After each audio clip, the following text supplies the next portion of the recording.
जैसा कि विदित है कि इस बार बीएसपी के संस्थापक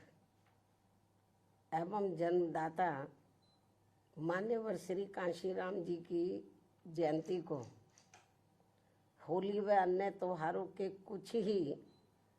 घंटे बीत जाने के बाद दिनांक 15 मार्च को खासकर यूपी व दिल्ली सहित पूरे देश में इनके अनुयायियों ने अपार संख्या में इकट्ठा होकर इसे विभिन्न स्तर पर मनाया है और अपने श्रद्धा सुमन अर्पित किए हैं, जिसके लिए पार्टी उनकी अति आभारी है। साथ ही होली सहित अन्य विभिन्न त्योहारों के बीच इस बार मान्यवर श्री कांशीराम जी की जयंती जिस अति उत्साह व जोश के साथ मनाकर उनके अनुयायियों ने अपनी पार्टी को हर स्तर पर मजबूत बनाने का तथा उनकी एकमात्र उत्तराधिकारी व पार्टी की राष्ट्रीय अध्यक्ष का अपने पूरे तन मन धन से साथ देने का जो संकल्प लिया है, तो उसने पार्टी को मजबूती देने के लिए मेरे हिम्मत व हौसले को कई गुना और ज़्यादा बढ़ा दिया है, जिसे मैं अभी तक की तरह आगे भी अपने जीते जी अपने व्यक्तिगत तथा भाई बहन व रिश्ते नातों आदि के स्वार्थ में कभी भी कमज़ोर नहीं पड़ने दूंगी।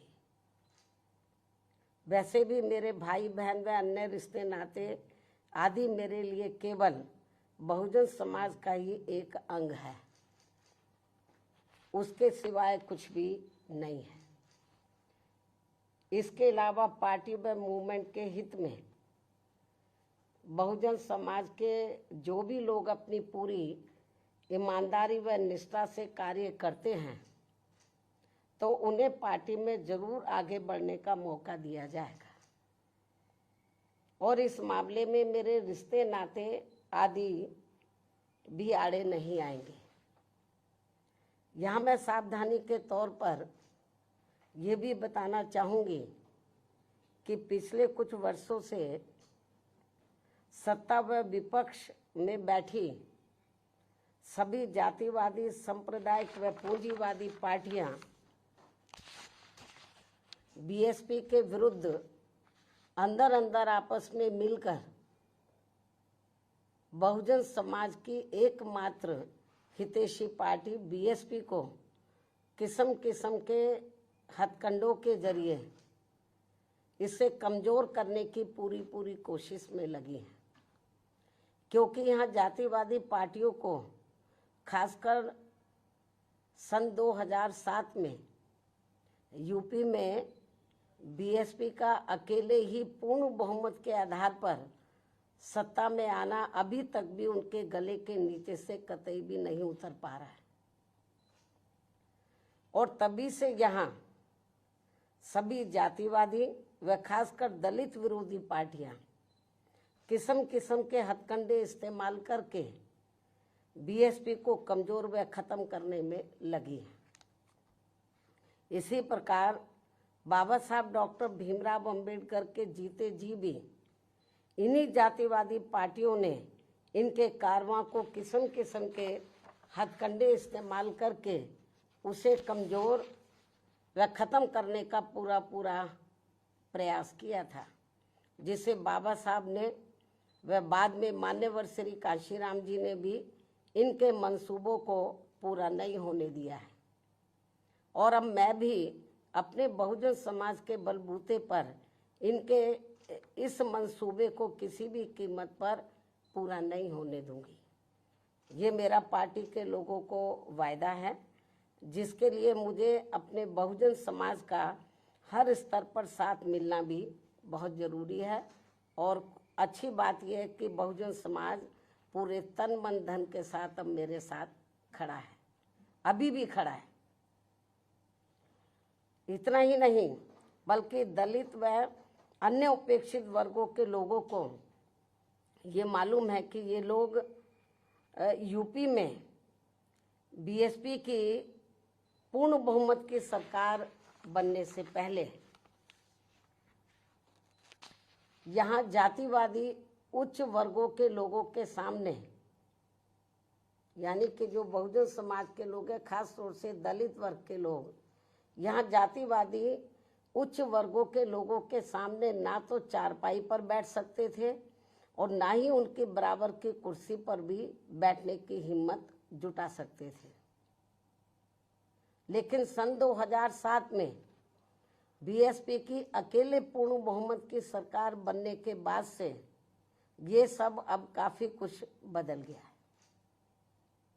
अब ये लोग उनके बराबर में चारपाई व कुर्सी आदि पर भी पूरे सम्मान के साथ इन्हें सम्मान के साथ बैठ सकते हैं। ये जो बहुजन समाज के लोग हैं, यही है वास्तव में यहाँ सही सामाजिक परिवर्तन। यही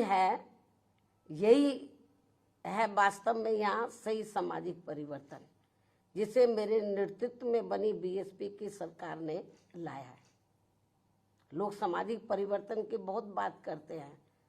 लेकिन उसको धरातल पे कभी उतारते नहीं हैं। लेकिन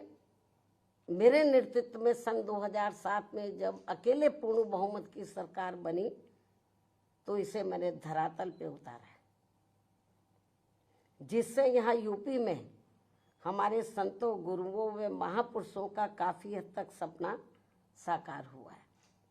जिसकी वास्तव में पूरी देन मान्यवर श्री कांशीराम जी की है। और ये सब यहाँ समाज में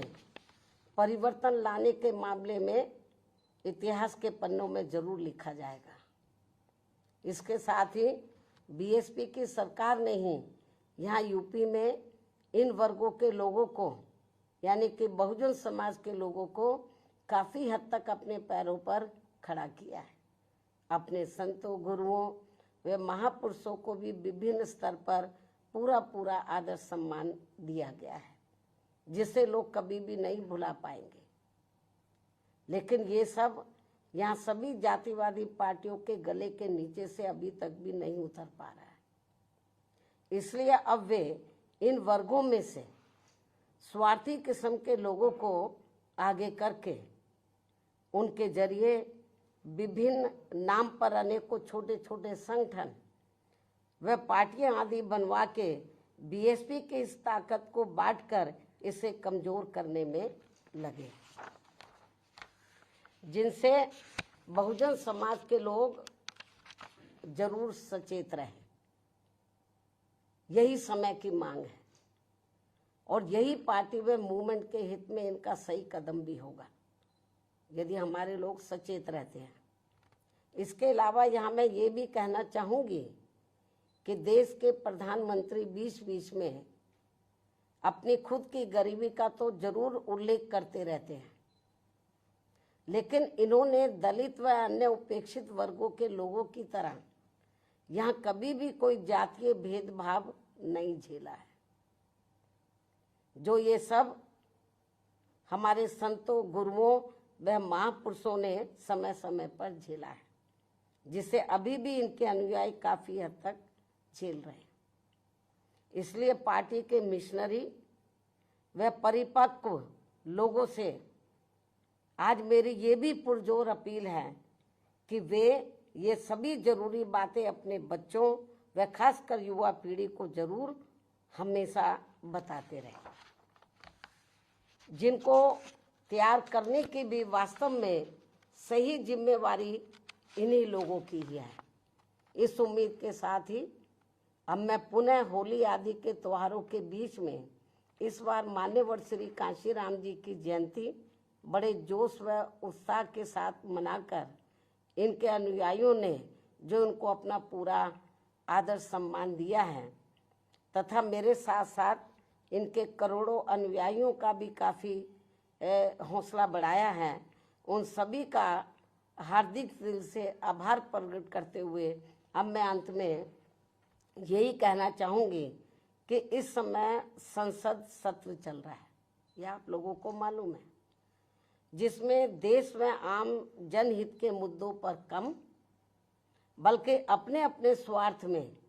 राजनीति करने पर ज़्यादा जोर दिया जा रहा है, जो ये अति चिंता की बात है। साथ ही पिछले कुछ समय से वक्फ बोर्ड पर भी सत्ता व विपक्ष द्वारा जो राजनीति की जा रही है, तो ये भी अति चिंता की बात है। और यदि ये मामला समय रहते आम सहमति से सुलझा लिया जाता तो ये ज़्यादा बेहतर होता। केंद्र सरकार इस मामले में जरूर पुनर्विचार करे, सोच विचार करे, ये भी हमारी पार्टी की केंद्र सरकार से पुरजोर अपील है। इस उम्मीद के साथ ही अब मैं अपनी बात यहीं समाप्त करती हूँ। धन्यवाद। जय भीम व जय भारत।